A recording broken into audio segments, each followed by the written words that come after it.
السلام علیکم۔ دوسروں کا ذہن پڑھنے کی ٹپس۔ ماہرین نفسیات کے مطابق انسان کو صرف محبت کی ضرورت نہیں ہوتی بلکہ مستقل محبت کی ضرورت ہوتی ہے۔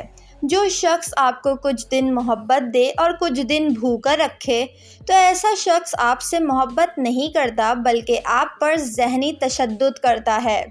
عورتیں ان کو زیادہ دیر تک یاد رکھتی ہیں جو ان کو اگنور کریں بنسبت ان کے جو ان کو توجہ دیں۔ ٹوٹے ہوئے لوگوں کی ایک خوبی مسکرانا ہے۔ وہ اس قدر مسکراتے رہتے ہیں کہ کوئی دوسرا چہرے سے ان کا دکھ نہیں پڑھ سکتا، لیکن ان کی آنکھیں سب بیان کر رہی ہوتی ہیں۔ لوگ جب جسمانی طور پر تھک جائیں تو اکثر سچ بولتے ہیں۔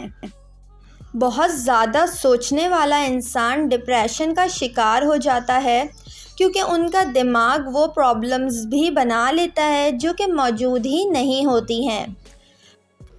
اگر آپ کوئی اہم کام کرنے کے لیے زیادہ دیر تک جاگنا چاہتے ہیں تو 2 شربت ایک ساتھ پئیں، ایک گرم اور دوسرا ٹھنڈا، کیونکہ گرم اور ٹھنڈے کا میل آپ کے دماغ میں سینسز کو حوصلہ افزائی کرتا ہے اور آپ دیر تک جاگ پاتے ہیں۔ مرد حضرات ایک دن میں تقریباً 12,500 لفظ بولتے ہیں جبکہ خواتین اس کے دگنا 22,000 لفظ بولتی ہیں۔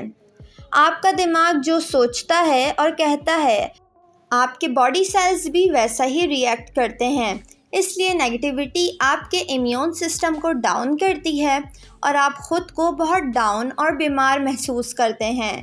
سفر کرنے سے انسان کی ذہنی صحت بہت بہتر ہوتی ہے اور جہاں ہارٹ اٹیک کا رسک بہت کم ہو جاتا ہے وہیں ڈپریشن اور انزائٹی میں بھی بہت حد تک کمی واقع ہوتی ہے۔ ایک عورت کسی بھی راز کو صرف 45 گھنٹے اور 15 منٹ ہی راز رکھ سکتی ہے اور یہ ایک تلخ حقیقت ہے۔ اگر آپ کے خیالات اور آپ کی سوچیں آپ کو رات سونے نہیں دیتی تو آپ اٹھ جائیں اور ان کو ایک ڈائری پر لکھ دیں۔ اس سے آپ کا دماغ ریلیکس ہو جاتا ہے اور آپ سکون سے سو جاتے ہیں۔ بھولی ہوئی چیز یاد کرتے ہوئے اگر آپ اپنی آنکھیں بند کر لیں تو وہ آپ کو آسانی سے یاد آ جاتی ہے۔ ناخوش رہنے والے لوگ لوگوں کی نسبت ٹی وی اور موبائل فونز میں مصروف رہنا زیادہ پسند کرتے ہیں۔ الٹے ہاتھ کے انسان اکثر بہت زیادہ قابل اور ہونہار ہوتے ہیں۔ ویڈیو کو لائک اور چینل کو ضرور سبسکرائب کر لیں۔